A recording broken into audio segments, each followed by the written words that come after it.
and defender of the Crystal Castle. This is Spirit, my beloved steed. Fabulous secrets were revealed to me the day I held aloft my sword and said, "For the honor of Grayskull!"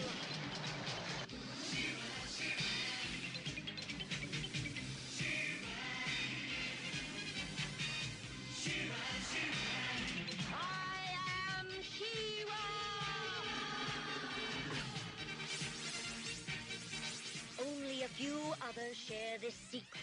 Among them are Lighthope, Madame Raz, and Cowl. Together, we and my friends of the Great Rebellion strive to free Etheria from the evil forces of Hordak.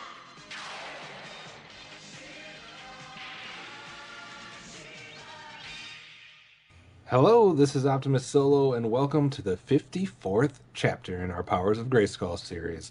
With me for this journey into the Masters of the Universe franchise is, of course, TFG1Mike. Hello. Hello. How are we doing, sir? Still a new year, still trying to get used to all this new stuff. Getting used to writing 2016 on things? Yeah. Well, none of that matters, sir. The only thing that matters is, are you ready for more Myths of Etheria? I think so. We've been on some good episodes lately. We've been on a high note. We'll have to see if it continues or if it goes even better or if it takes a fall. So we're going to have to wait and see. In this episode of Myths of Etheria, we'll be giving you our thoughts on episode 22, The Crystal Castle, episode 23, The Crown of Knowledge, and episode 24, The Mines of Mondor in Third Earth. So we hope you're ready, because it's time to go back to Etheria.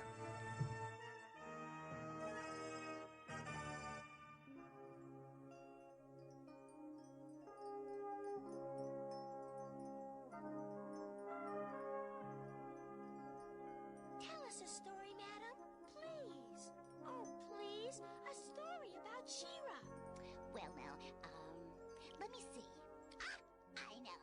I'll tell you how She-Ra made Bright Moon safe from the Horde. Oh, that sounds like a good one. Oh, it is. It all started a little while after the Rebellion's first victory over the Horde. Adora and I got a message that Castle Bright Moon was under attack, and we flew there to see how we could help Queen Angela.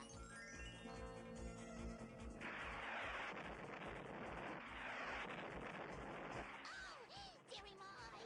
The castle's under attack by dark magic! Can we get inside? Oh, I hope so, dearie. Boom! Full speed ahead! Aye, aye, sir. I mean, madam. Mother, it's Madame Raz and Adora. They're flying right toward us. Have the gate open quickly. I must maintain the castle's defense. Madam, the gate's not open. It will be, I hope. Look. Open the gate! Hurry! Look out!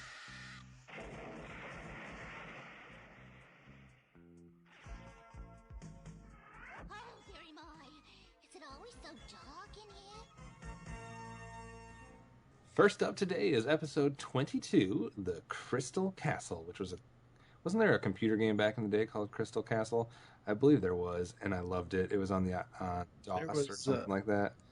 There was Bugs Bunny and Crazy No, Castle. it wasn't on DOS. It was on it was on Commodore 64. Crystal Castle. I swear that's an awesome game. I maybe get it wrong though. But anyways, this Crystal Castle aired Monday, October 7th, 1985. It's how we started our week. It was written by Larry DiTillio, who I think a few people may be familiar with. Plot synopsis goes a little bit like this. Shadow Weaver is attacking Castle Brightmoon. Queen Angela will lose the castle's power in a few days when an eclipse occurs. Shadow Weaver knows this, so she is attacking Castle Brightmoon to try and weaken Queen Angela. The Queen tells Adora that the only way Brightmoon can be saved is if they find the Crystal Castle. Adora has two problems on her hands. One, only one person has seen that castle, the King of the Trolls. And number two, trolls hate humans. So for the Horde members, we got Shadow Weaver and her servant. We have for members of the Rebellion: She-Ra, Bo, Glimmer, Madame Raz, the Queen, Cowl, Spirit, Broom, and the Light Hope. And then we have the Trolls, the Troll King, and some kids that are getting a story told to them at the beginning. So, And end. yeah, and at the end. So what is your thoughts about the introduction, maybe a couple episodes too late, of the Crystal Castle? You think? First of all, do we really have to keep listing Bo and the Rebellion members? He doesn't do shit. Yeah, we still got to remember him. God. Yeah, so remember a few podcasts ago when I said whatever the hell happened to Castle Bright Moon and Angela? Well, here we go. And, of course, when we talked about the stone and the sword, that would make a little bit more sense now with this episode if it had come before it. So, obviously, we're watching these not in the order they were intended, because this is where we get introduced to Light Hope and the Crystal Castle, and that is why she goes back to it in the stone and the sword. Stone and the Sword, right. See, that's the thing. It's like, if we had watched, there's 4 episodes so far out of 93, we should have watched the other way around, because you had the thing with Sorrowful, the 2 episodes with him, and now you've got the thing with the Crystal Castle. I love this episode. I have nothing, there's a couple of nitpicks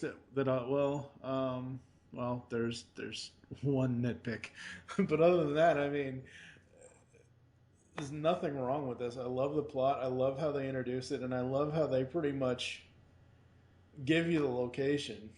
Yeah, I got a couple things that I don't like about it, but yeah, but I mean, I'm saying overall, it's a very enjoyable episode. It's an enjoyable, the story of the plot does not make me cringe or anything like that, and even though it's the plot device of someone telling a story, even if it's Madame Raz or who, it doesn't matter. The whole device of having someone tell you a story and then it flashes back to, I don't mind that here, because I almost kind of expect it with Etheria, because there should be a lot of storytellers on that planet. So I forget when the last time we had something like this was. It was probably a few podcasts ago that they did this same type of bookend kind of story thing. Yeah. But I don't mind that they did it, because I think it adds to the overall story. What do you think about the introduction to a new race or species, I guess, on Etheria with the troll people? It's all right. I mean, it's the same as the Burbills or... Oh, who else? You can do it. Your brain still works. Yeah, right. The same thing with the Burbills from Thundercats, or some race from Voltron that wasn't on Planet Doom that might have been on Planet Air. I mean, it's the same thing. It's fine. They're troll. It's the same thing, when we got introduced to the bird people on He-Man with Stratos and all that. It's fine. There's no, I mean, if there was, a special character or something that they, kind of like Stratos was part of the Masters. Mm-hmm. I mean, if there was some sort, I would be more excited about it, but okay, sure. Yeah, that would have been, I would have liked if they would have kind of highlighted one character in particular a little bit, which is something that She-Ra has not really been able to do much outside of the Seahawk so far. They haven't highlighted any character from any other race or species in the way that He-Man was able to do. I wish they could do that a little bit more. It's because otherwise it just kind of leaves them as just this generic whatever. It's just some troll people, and who cares about them? So, I don't know. I'd like some more highlighted characters.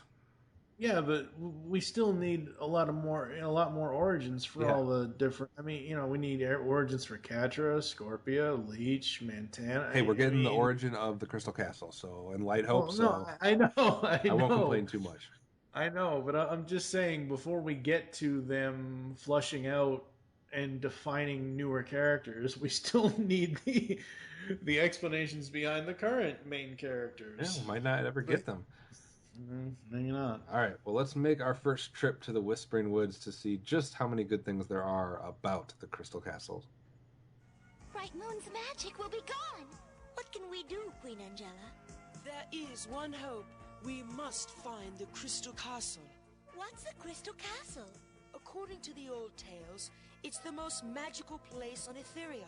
It holds all the secrets from the days of the first ones, the founders of our world. But Mother, that's only a story. It's not true. Some think so, but I believe it exists, though I know of no one who's ever seen it. I do. Argo has seen it. At least that's what I heard. Argo? Oh, dearie my. Who's Argo?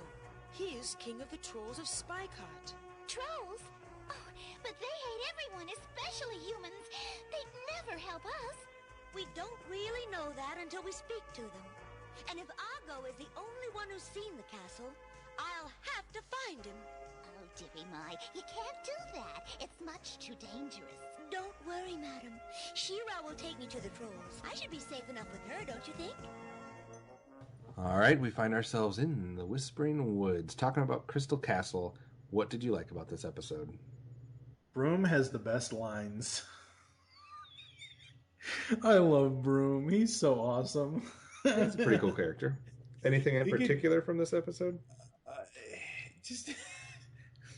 It's just the relationship between him and Madame Raz, and how he's always insulting her, and how she's always snapping back at him, and it's just awesome. Yeah.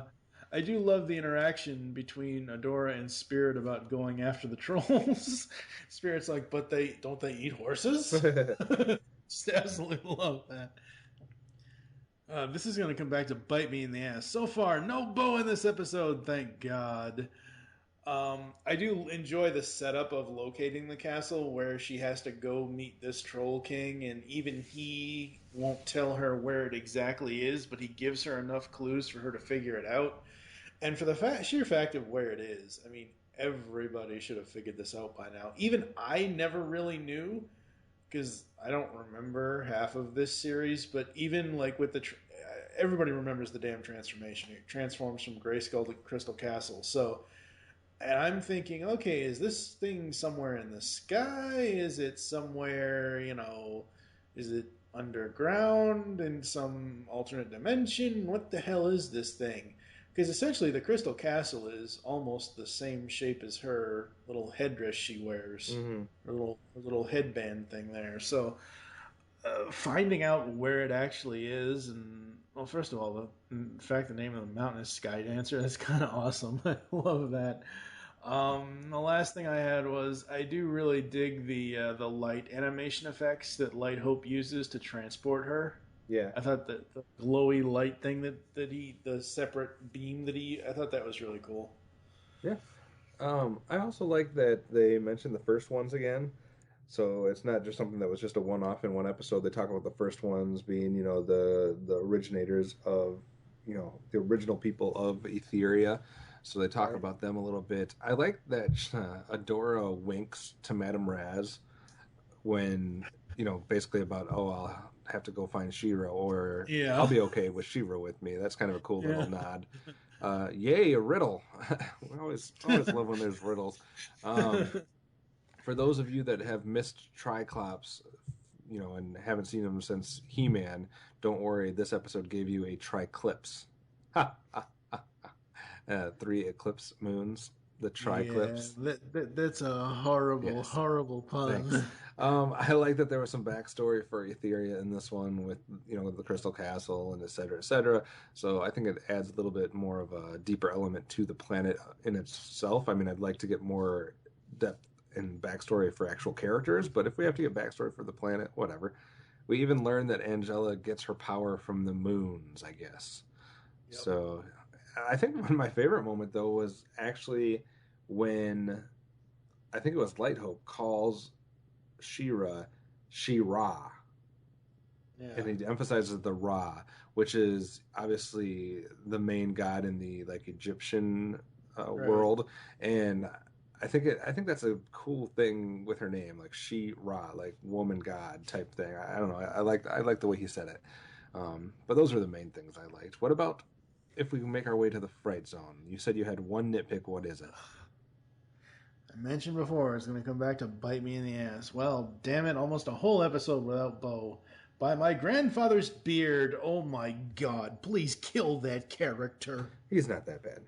Oh, God. He's bad. He's not my favorite, but he's not like... He's almost worse than Tila. Yeah. Almost.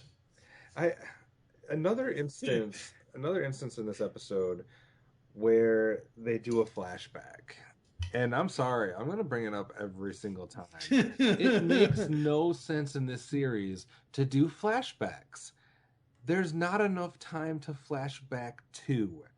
Adora was a part of the fucking Horde. If you're flashing back, it's to her as a bad person, not her adventures as a good rebellion member. It just happened a little bit ago. Yeah. Stop flashing back to apparently the 1 week that we didn't see in between when she was in the Horde and when she's in the rebellion.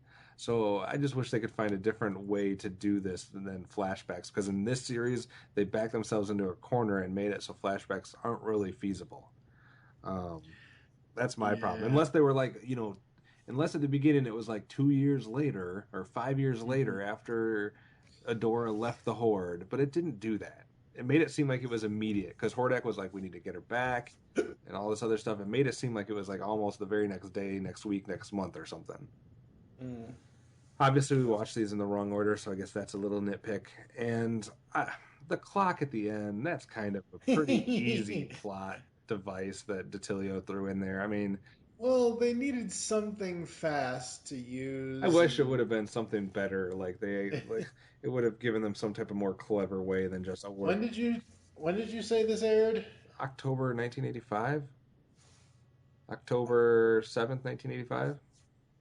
Yeah, so we are Wait for the reference, folks. Shut the hell up. We are about 3 or 4 months removed from the release of Back to the Future. Yeah, the clock didn't work. It was lazy. It was kind of funny though, because I wish they would have done anything else. Then we're just going to speed the clocks up so the moons hurry. Well, okay, yeah, but I mean, the whole motion of her, the way she did it, was kind of funny. I mean, come on, she's swinging around back and forth like Tarzan or something. I thought it was going too fast. The PSA, the classic, don't judge a book by its cover, I guess. Yeah. I mean, you get that every 5 episodes in any cartoon, so of the 80s at least. Well, that... And I seriously think that was probably the most repeated PSA in the entire decade. Yeah, I mean, really, the way I took the PSA was, yeah, you're right, that's what it is, but the way I took it was what he says at the end, if everyone was the same, it'd be a dull world. Yeah. And I'm like, for sure. I mean, it's a little different spin on it, but I think that was like the number one message that parental groups wanted to hammer home to kids in the 80s was don't judge a book by its cover. It seems like that was so beaten into us over and over and over again, but yeah, it still is today with all the political correctness and everything else that's in today's world. So yeah. All right, well, we're going to take a quick break and be back with our first award ceremony of the day. Back to your halls, Horsemen. You will not have Castle Bright Moon this night.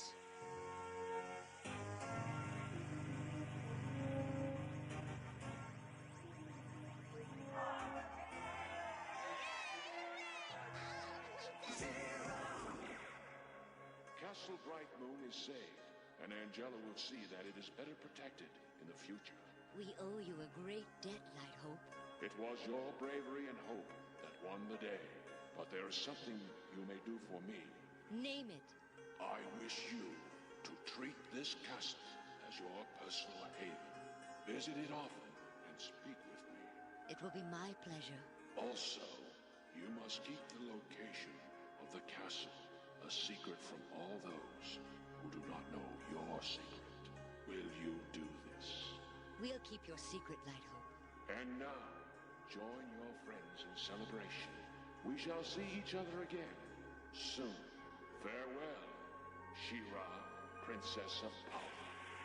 Farewell, Light-Hope. All right, sir, it's time for your favorite part of the episode, where you get to hit people with horde bats or present them with protection swords. What do you have? Bo gets a horde bat every episode, and even this episode, he didn't really do much. Nothing? Just because. Hand out one just for the hell of it. Just because he showed up. All right. Oh, God, the episode was going so well until he opened his mouth. Okay. Ugh. Is that it? Protection swords. Let's see here. I'm glad you have I this will. planned out beforehand. Well, without a script, it's kind of hard to do so. It's called I'll give one to. Word. No, I don't think so. It's called pulling your own weight on the show. Yeah, okay. Yeah, okay. All right, so I'll give one to Broom because, as I said, he has the most awesome lines. I will give one to Shira, and I'll give one to the castle for showing up finally. All right. That's a lot of protection swords again. Oh, shut up. I will just give one out, and that is to Swiftwind, because he was kicking ass in this episode. He was. He was doing more than he normally does. They gave him a lot of action, and he was kicking people literally. So I'll give one to Swiftwind. What about your... It's ironic that we're giving out Crystal Castles for this episode, but how many Crystal Castles would you give to the Crystal Castle? 4.5. 4.5? Take a half a point off for Bo showing up. That's so lame. You're just going to give him a horde bat because he showed up, take points off the ratings because he showed up. He's going to show up in every episode, so you've just eliminated your ability to give anything a 5. No, not really. I'll give this one a 4. 4 out of 5 for me. It could have been a little bit better. It was a real good episode still. I have a problem with the whole flashback thing, so it's only going to get a 4 for me. But still a good way to start the episode. A 4 and a 4.5, so we'll have to see where it goes from here. Tell us a story, Bo. Well, I'd be happy to. I hope Bo makes it a short story. Long ago, Etheria was ruled by a great king whose name was Jared. As a young prince, he walked our planet and listened to the secrets of the Whispering Woods. He learned wisdom and magic. Ooh, magic! Looks like Bo has found his best audience. Shh! I want to hear the story. I want to hear it, too. Let's see. I think I'll become a water pump. The good prince taught the singing river how to sing, and was the first to hear the growling sea roar during a storm.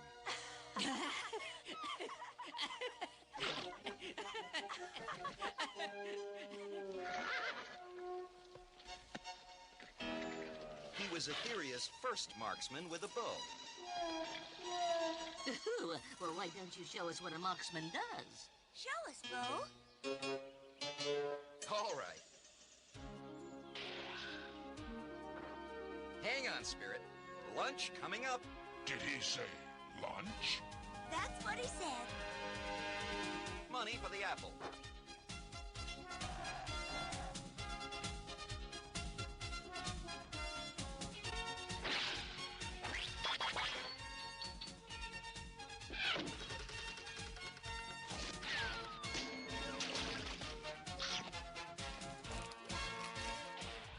Next up today is episode 23, The Crown of Knowledge, written on, or aired on Tuesday, October 8th, 1985, written by Chris Webber, the basketball player.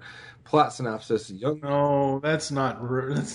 No, it is Chris Webber. It is Chris Webber, but not that Chris Webber. Yeah, I don't. Nobody was going to think that was true, you big.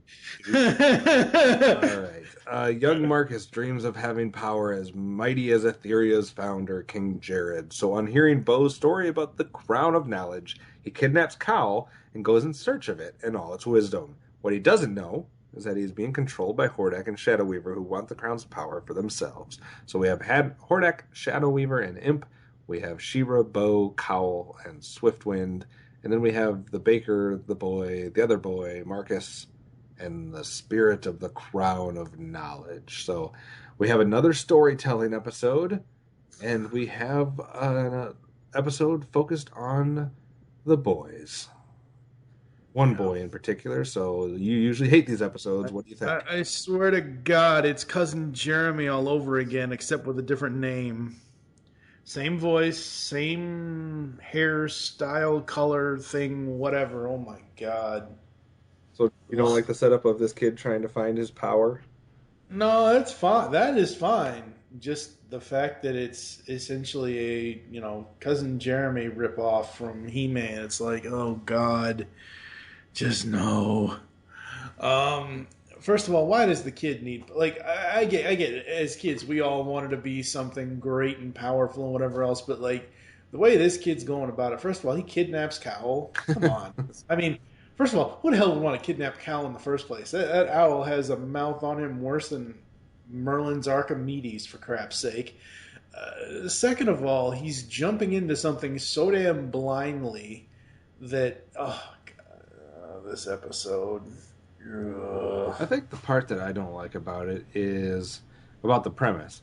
Is if we're going to do an episode based on somebody who yearns to be more important or yearns for more power, why not do it the way He-Man did it and make the episode focus on Orko or somebody like that, especially in a series where you have multiple characters that you could choose from. You could do it with Cowl, you could do it with Broom, you could do it with one of the sprockets. The Twiggets, thank you. You could do it with one of them. I mean, there's a lot of characters we're already familiar with that you could do that with, and it wouldn't have to be this annoying piece of shit kid. So that's my main issue with it. But see, I don't think it would work with having either Broom or Cowl or one of the main rebellion members doing it. Why not? Because... You say, hey, I want the power, and they don't have to kidnap anybody, but Cowl could have just been like, you just eliminate the kid and just have it be Cowl. He's the one that knows where it is. He could have been hearing the story from Bo and listening to the kids be like, oh, that'd be great to have that power. And it could have been like, oh, wait a second. I think I know where that's at. I studied it. Let me go get it. And I want to be the powerful one or something. Or I want to at least be able to find it and be smart. Well, because Cowl already is smart. Cowl is... Right, but maybe he wanted to be the smartest. Cowl isn't Orko. Cowl doesn't have magical powers. Cowl's just a normal, everyday owl. Cowl is more of a sidekick that actually is almost better than the hero, especially in Bo's case. I just think the kids were not necessary. Like, yeah, no, I completely agree. Now, if this was Bo doing it, and if it was a Bo and Cowl thing where Bo was looking for the power, I could see and because Bo runs into shit blindly all the time and whatever. But I don't know if it would have worked with just Cowl or even Broom doesn't want power. Broom's got Madame Raz. He doesn't need no power. I could see it with Cowl. I would have just had Cowl go off on his own and do his own thing. Then we could have got more character depth with Cowl, too. I would have liked it more. So let's take a break and see if we're actually going to find anything in Whispering Woods to talk about for this episode.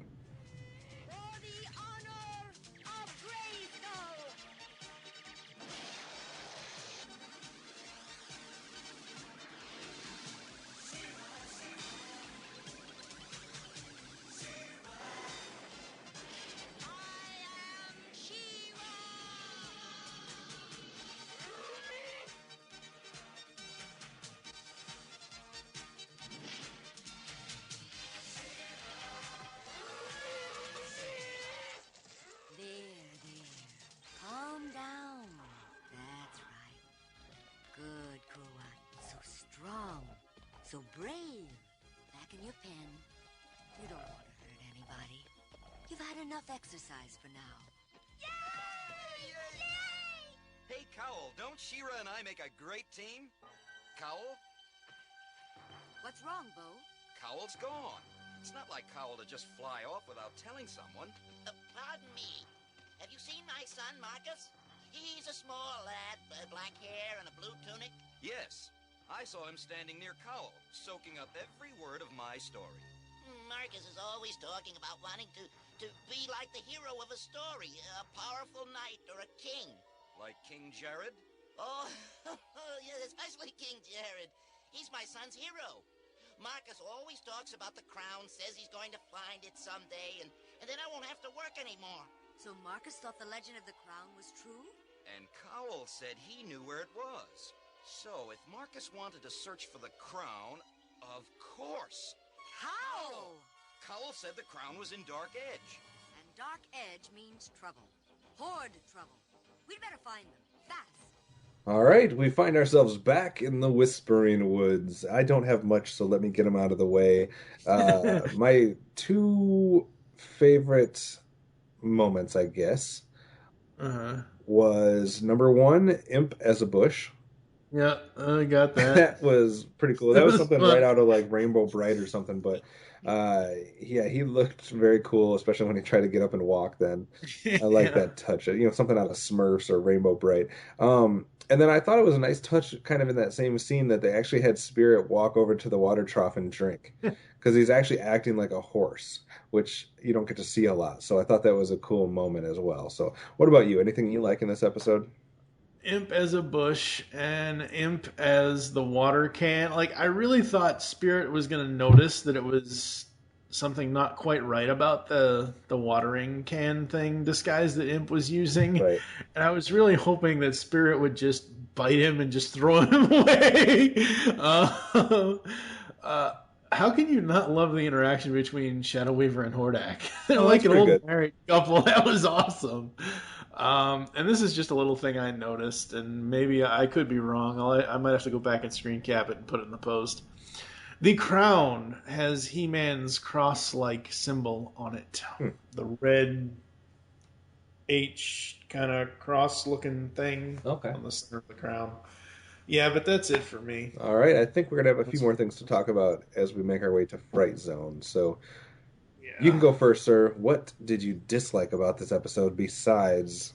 I already mentioned it. It's cousin fucking Jeremy. That's it? Oh my god. No, that's not it. But that was my first thing. So Cowell's just going to go along with this boy's fantasy? Really? I mean, it's admirable that he's staying with the kid to keep him safe, but still. Ugh. Yeah. Anything else? I hated the PSA. Reading books! He-Man did it so much better when it came to the reading book PSA stuff. Okay. You just don't like Lookie, though, so... That's true, but that's beside the point. I can still admire a good PSA, even if it's coming out of that shithead's mouth. Shithead. I never understand your hate for that character at all. I know it's the 80s, but Jesus Christ, he's wearing leg warmers. It's awesome. No, it's not. It makes it fit right in for this female-centric cartoon in the 80s. Oh my god. All right.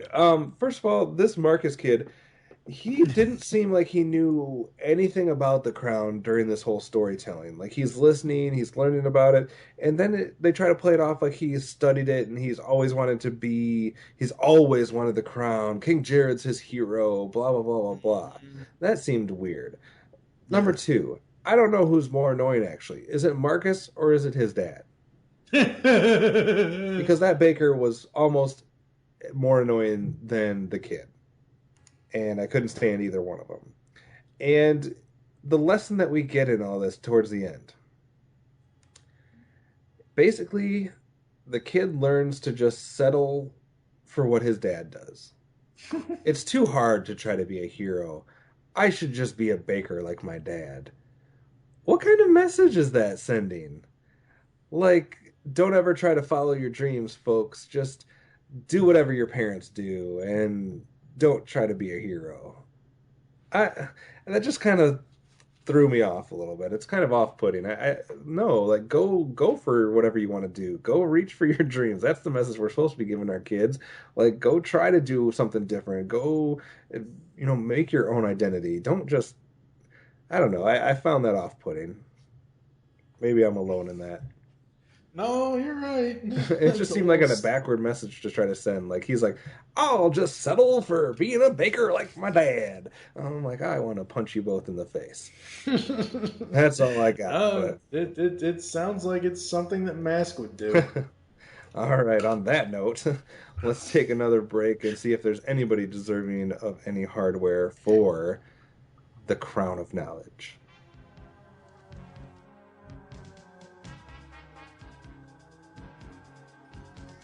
What do you seek? The crown! Wisdom! No, you seek power. Power without responsibility. Strength not won by your effort.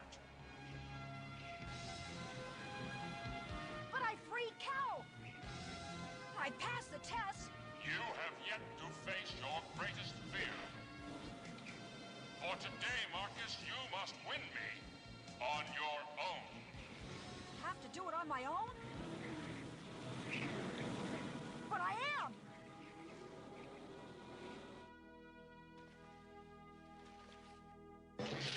Oh no!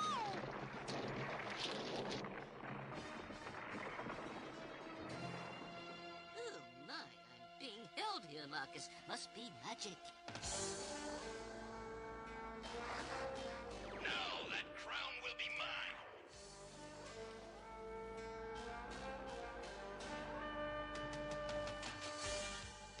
Marcus, no! I can't stop myself! The cape's pulling me forward! I rule Etheria. You are mine. I am not for you, Hordak. I am a spirit of freedom for Etheria. The Horde rules now, but freedom will prevail. That I promise you. Never! The Horde will triumph. The Horde will go the way of all who try to enslave others. Back to your fright zone. Someday, you will meet your defeat, for defeat is what you truly fear. If I can't have you, then no one will. Shadow Weaver, your magic. All right, another chance to award some. I know you don't have any protection swords left, but another chance to. Let's start with Horde Bats, because you do have a few of those left in your closet. Any that you want to give out for this episode? What's the father and son, both of them? All They're right. just, oh god, give me a break. Any protection swords? No. Okay. I also don't have any protection swords, but I have a different Horde Bat that I would like to hand out. You already kind of mentioned it. I will. Oh no! I will give a Horde Bat to Cowl. We're going along with this kid after he gets freed. He gets freed. It's his chance to go back and like alert people to what's going on, and he's like, "I'll go with you." No, Cowl, bad Cowl, Horde Bat Cowl. So, all right. Horde Bat How Cowl. many crystal castles do you give the Crown of Knowledge? One. One for you and one for me. So in complete agreement. I was gonna give it more, and I just couldn't because of how it ended with that message. And I just didn't like the kid. I didn't like the dad. I don't think they're necessary. So boo to all of it. One Crystal Castle across the board. Yep. All right. We're going to take another break before we make our way to the last episode of today, the Mines of Mondor, which is just fun to say. Your kingdom remains a thorn in my side, King Dupless. My people pay their taxes to you, Hordak, and I give your troops food and lodging. You also give food to the rebels. I'm doing the talking, Catra. You do feed the rebels with information about the Horde. I swear, I have never helped the rebels. But someone is. Someone who knows all about our plans. Yeah, and we intend to find out who it is. I wanted to say that, and we intend to find out who it is. All right, the final episode up today is episode 24, The Mines of Mondor. I don't know what the hell actually happened in this episode because when I was watching it on Hulu right before we recorded, the audio kept going out, the picture kept going out. I tried it on the application on the desktop, I tried it on the actual website, and Hulu was screwing up beyond repair. I did eventually get to see and hear everything, but oh my god, I had to watch this damn thing twice. Because the first time... Honestly, you probably could watch this one 5 times and you still wouldn't know what the fuck's going on.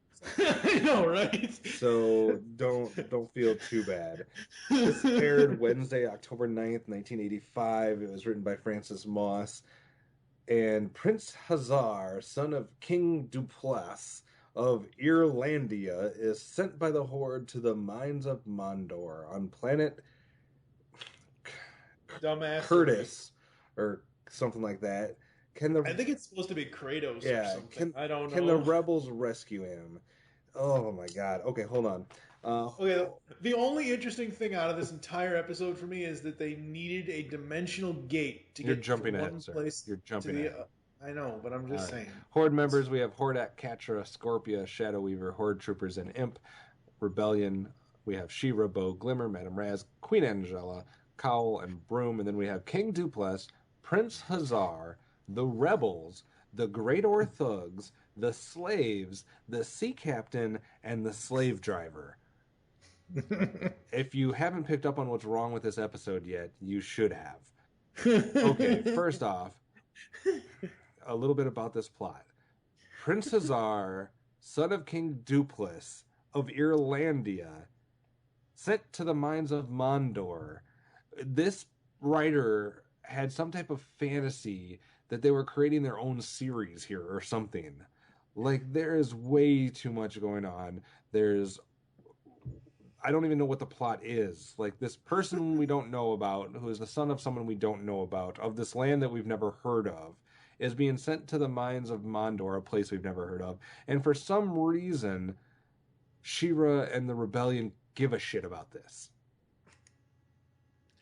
Apparently. Oh, also, the mines are on a planet that we've never heard of. Yep. So it's mines on a planet with these people, none of which we've heard of. This is the most convoluted story we've seen so far in this series, I think. Yep. I don't know. Absolutely. Yeah, no. This is us.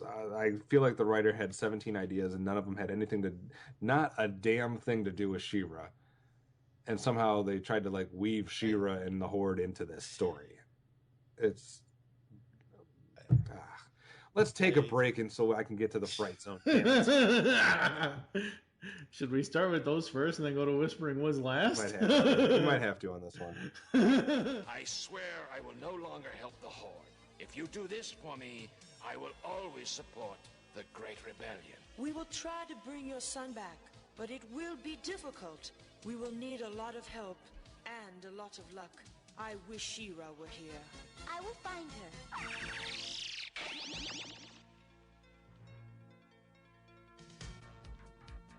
For the honor of Grayskull!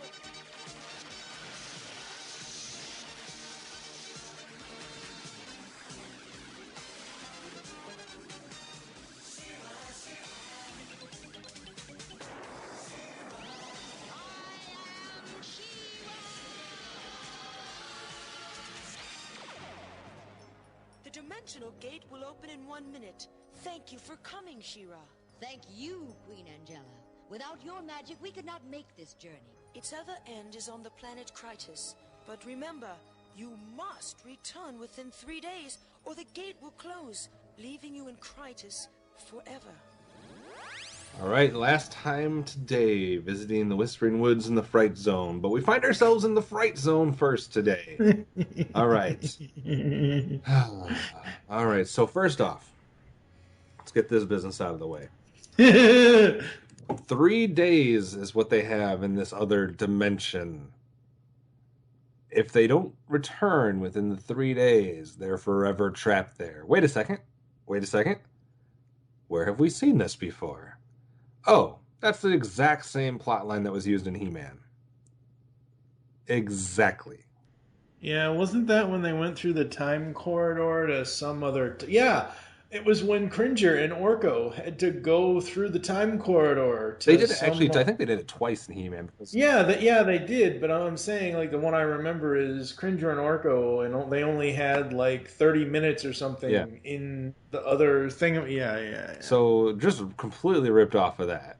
Not that you can't do some of the things that happen in He-Man, but it was almost the exact same lines. Like, you have 3 days. I would have rather have had a crossover. Yeah. Okay. Now, let's get to the next one. She helps a beast, who then later on helps them. Yeah. Where have we seen that before? That's standard 80s. It's like standard, I can't two. fault her. Like, I can't fault her for that, because that's reminding us of her powers. Yeah, I really two can't. elements that are all. It's not the fact that they're doing something like that. It's that they executed almost the exact same way of He-Man. Like, I realize that some stuff is going to be the exact same stock animation, this, that, and the other, but the plot and the lines should not also be stock lines or stock stories.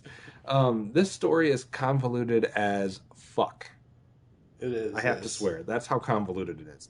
And I don't know. There was some other parts too. Like, it really skipped ahead a bit with them finding land when they were out there floating. It was like, help us find land, and then all of a sudden they're just on the beach. But see, here's the thing. It barely showed. Like, it showed for 2 seconds, Madam and Broom flying. So I didn't even know what was going on. Well, they switched. Like, I think the way it showed on Hulu, there was a break in between them crashing and the ship getting destroyed, and then them just being on a little raft. You see them on the little friggin' raft. You don't see Madam and Broom anywhere except for 2 seconds later when they're trying to fly. It's like Broom was out of gas or something. And then, don't get me wrong, I love Madam Raz and Broom, but Broom basically says, "But you just said go lower, go low." You would think that, I mean, come on. I thought they were going to make a joke. I thought he was going to make a joke about Madam Raz's weight.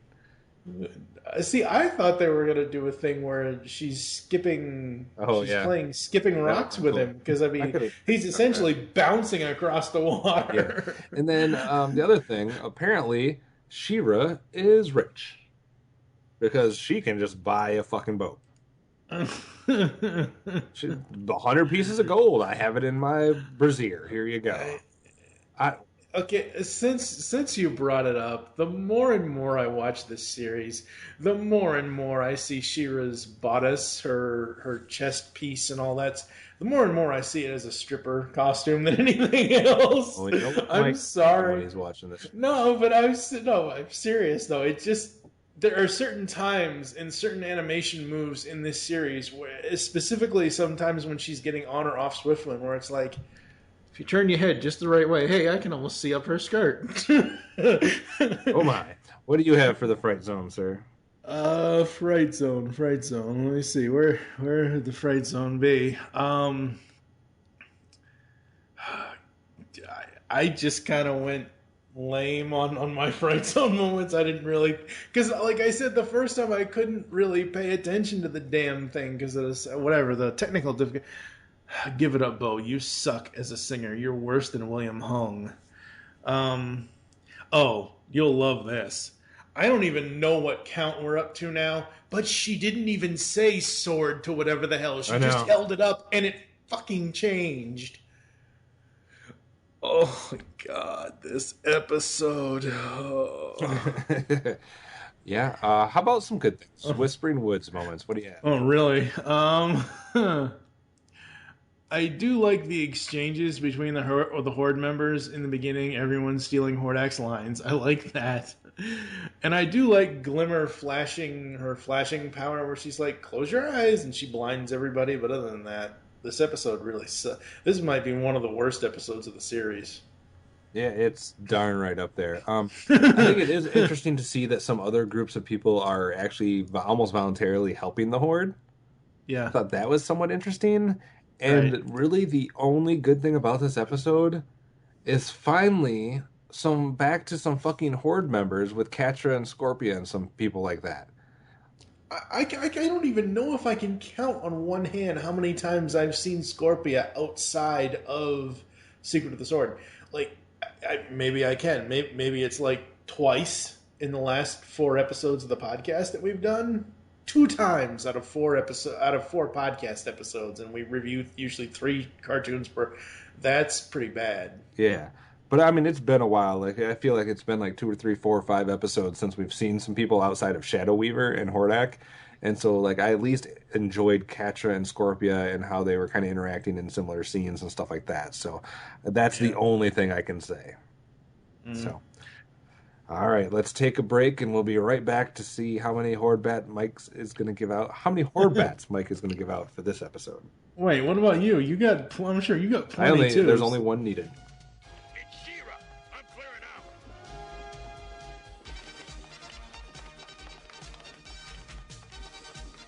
Thanks, She-Ra. You were doing fine without me. Did you find someone who will take us to the mines? No, but now we own a ship. You bought a ship? I could never resist a sale. All right, last chance to hand out some hardware for the episode today. First, Mike, protection swords. Anybody? No. Okay, how about some horde bats? Well, you said before that there's only one that needs to be given out, really? Yep, there's only one that's needed. And I am going to give out the all-encompassing horde bat to Mr. Lou Scheimer for allowing this dumb fucking episode to be made. I guess you're going even higher than me. The only one I feel like needs to be handed out is to Francis Moss, because I don't know what the bloody hell this person was thinking when they wrote this episode. It's like they had 17 ideas, they tried to combine it into one, and then they're like, oh, it's supposed to be a She-Ra episode, let's throw some She-Ra and Hordak and all that stuff in there, and it's just garbage. So for writing a piece of shit episode, Francis Moss, you get a horde bat. Yeah. All right, Crystal Castle, sir. 0. 0. I am real close to you. I'm going to give it a half. A half. Well, okay, what is keeping you from making it a 0? What I'm one giving it moment? a half based solely on the fact that we got to see Catra and Scorpion. That's it. Half a point for showing me some Horde members, which I haven't seen in a few episodes. Bring them back. Let's see some more of them. Other than that, your story was garbage. Your episode was garbage. I should give you a 0, but I'm giving you a half. All right. One more quick break, and then we're going to be back with our final thoughts on today's episodes. We started high, and then we crashed down for the final 2. So maybe Mike's wanting to abort ship for the rest of She-Ra. We'll see after the break. Do you like retro cartoons? Then Saturday Morning Rewind is the podcast for you. Join them each month as they talk about classic cartoons and interview legendary voice actors like Jim Cummings. I am the terror that flaps in the night. Corey Burton. Sometimes toys can be so flighty. Rob Paulson. Sure, Blaine, but how are we going to find chaps our size? Nancy Cartwright, and many more. Eat my shorts. So grab a bowl of Lucky Charms. They're magically delicious. Put on your hammer pants. Go to SaturdayMorningRewind.com. And be prepared to feel like a kid again. Once again, that's SaturdayMorningRewind.com. Saturday Morning Rewind was voted Best Podcast Ever by its host, Tim Nidell. So it's gotta be good. It's Showtime Synergy. The latest review podcast from the Geekcast Radio Network is here. So join TFG1Mike, Nicole Hailstorm, and myself, Lady Rec, as we will be reviewing all 65 episodes of Joe and the Holograms in a 25-episode-long podcast. You can find Showtime Synergy on iTunes and GeekCastRadio.com. We are the truly outrageous podcast that you want to be listening to. Kid? Yes. Shut up. Beyond the Night is the GCRN's latest review podcast. We are covering everything in the Knight Rider television universe, from the classic 80s TV series to the 1991 reunion film Team Knight Rider, and the 2008 relaunch series as well. So join TFG1Mike and Dion the Music Man as they go in-depth and Beyond the Night only on Geekcast Radio Network. You can find Beyond the Night in iTunes and on www.geekcastradio.com. Kid? Yes, Michael. Just keep driving. Alright, we're back here on Powers of Grayskull series Myths of Etheria episode 54. Final thoughts for me on these episodes for today. They started off great. They got good, and then it went so far down the shitter, not even Rhinox's gas from the low road could bring it back. Thank you for that reference, sir. My God, was that last episode unbearable. The last 2 episodes were pretty unbearable. This is coming off the heels of probably, I'd say, I'm guessing 4 or 5 of the last 6 or 7 episodes. I've given 4, 4.5, 5, it feels like. Mm-hmm. And then we started off the same way with another 4 for me on the first episode. And then we went to places we haven't been so far in She-Ra. I don't think I've given out a 1 or a half. I don't think I have yet. I haven't gone back and tallied them all and entered them into the database yet, but I don't think I've got that low in this series, and it was just garbage. All right, let's just... Yeah, it was. let's just go over the last two podcasts, just really quickly. Episode 51, we had Friendship, He Ain't Heavy, and Return of the Seahawk. Episode 52, we had Duel at Devlin, A Loss for Words, and Horde Prime Takes a Holiday. Both of us, to my knowledge, and then I forgot this episode 54. Episode 53, we had Enchanted Castle, Three Courageous Hearts, and The Stone and the Sword. Those 9 cartoons, majority of them, we gave them all, as far as I can remember. The worst we gave something, I think, was like a 2.5 or a 3. Yeah. So this was just unexpected garbage, and it needs to fix itself, because I've been excited this whole time, and seriously, how long are we going to have to wait until we get some... We got Castaspella last episode, or the episode before. Mm-hmm. How long is it going to be until we do anything with any of these other people? I don't know. Is it like season 2 characters I'm remembering? Like that I honestly don't know. I'm looking, and there's so many Horde members we haven't seen. Like, get there and get there fast, because I'm getting tired of nobody. Like, they don't do anything with Glimmer. They don't do anything with Catra and Scorpia so far, hardly. So we're at episode 54 now.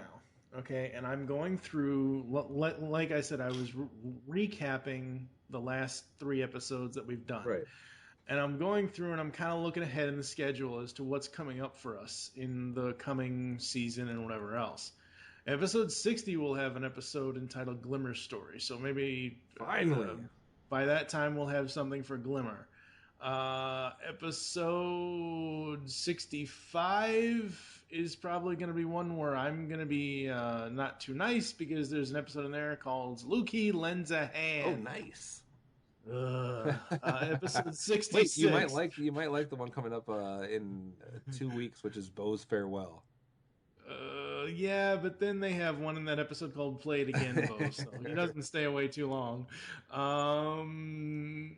So let's see. Episode 66, we have the only 2-parter of season 1, which was Anchors Aloft.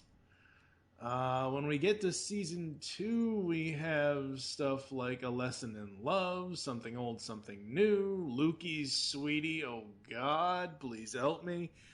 I was waiting for that 3rd episode to be Something Borrowed, Something Blue. This is a problem with us. Not like He-Man, we kind of knew what we were getting into with Filmation He-Man, because we had seen a lot of those episodes over and over and over again. This, like we've already said, we have no idea what to expect. And this week, it started off good, and then just slow. I'm pretty sure the answer to this is yes, but you have seen the Kiefer Sutherland, Charlie Sheen, Disney Three Musketeers, right? I have no idea. 1993, Oliver Platt, Chris Maybe. O'Donnell. If I did, it left my memory just as fast as I saw it. What? It had the song from Rod Stewart, Bryan Adams, and Sting called All for Love. Yeah. Okay, so anyway, there's a scene in that where the Musketeers have stolen the Cardinals' wagon, and it's basically just running down the hill. That's essentially what we've done in this one podcast. We started off at the top of a hill with Crystal Castle and just slowly went careening down the hill, crashing into something so god-awful that I think it's my first 0 of this series. Yeah. I mean, we did get 2 episodes that had Queen Angela on it, but seriously, like, I remember characters like Perfuma and Flutterina and Peekaboo and Frosta and Mermista and all these other, and Trapta on the bad side, and Octavia, like all these chicks that, where are they? Yeah. Are they only in one episode in like the latter parts of the whole series? I don't know. I don't know what to tell you, dude. I really don't. That's my rant. But I'm still looking forward to more episodes for now, unless we get another episode full of this garbage. Yes, exactly. Thank you for listening to Myths of Etheria. If you'd like to get in contact with us to leave feedback for the show, there are several ways to do so. Visit the website, geekcastradio.com, where you can comment on this and all of our other posts. Leave the show's feedback in iTunes. Please do this. Call the voicemail line, 502-526-5821. Tell us the show you're leaving the message for and your name. There's a 5-minute time limit. Follow us on Twitter, at Pow of Grayskull is the show Twitter, at Geekcast Radio is the overall network Twitter. Mine is TFG1Mike. What is your Twitter? My Twitter is at OptimusSolo, and you know what? I bet you one of these episodes is Count Marzo's favorite episode of Sheep. Oh boy, here we go. The Count Marzo wrath. Great. That's the last thing we need. Alright. Become a fan on Facebook. Go to facebook.com/Geekcast Radio Network. We hope... Shut up. We hope you enjoyed the myth today, and don't forget to join us in our next adventure when we will take a look at the next 3 episodes, those being Small Problems, Book Burning, oh great, and the Eldridge Mist. For now, I am TFG1Mike with... I just really hope the Eldridge Mist is not in the Mines of Mondor or whatever. I'm OptimusSolo. Oh god, it'll be Skyrimming all over the universe. Oh crap. Oh, by the power and for the honor of Grayskull, you all have the power. She-Ra!